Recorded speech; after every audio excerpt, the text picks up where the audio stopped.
Merci, Monsieur le Président. Monsieur le Préfet, merci de cette présentation détaillée. Merci à vos services.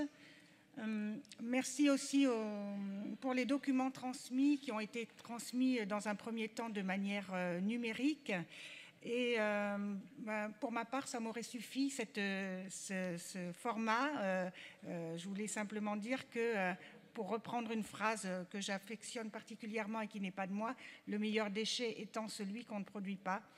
Le format papier aurait pu peut-être être évité. Je m'associe à Madame la vice-présidente pour regretter la place non significative de l'écologie dans ce rapport. J'aurais souhaité pour ma part que l'écologie sous-tende toutes les politiques conduites par l'État dans notre département et bien sûr dans notre pays.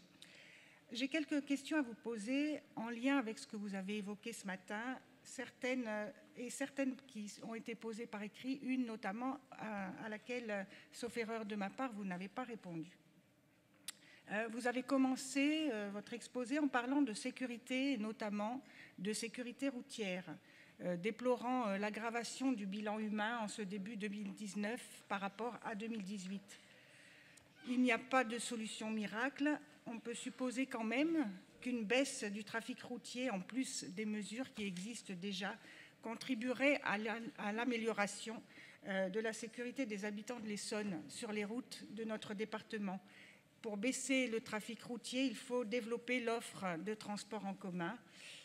Les conditions de circulation des Essonniens dans les RER C et D sont souvent pénibles, voire insupportables, déjà à l'heure actuelle.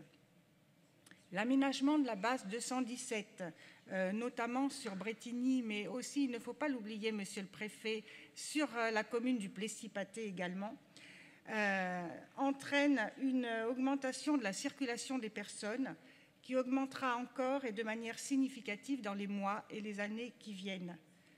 Alors, comment l'État peut-il plus intervenir auprès d'Île-de-France Mobilité pour prendre en compte les difficultés quotidiennes des Essonniens qui les poussent à privilégier la route?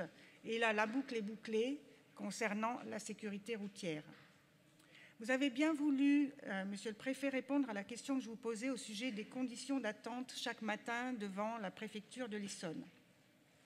Vous nous avez indiqué qu'il y avait entre 100 et 150 personnes chaque jour, chaque matin, qui sont là souvent pour renouveler leur titre de séjour et qui n'ont pas rendez-vous.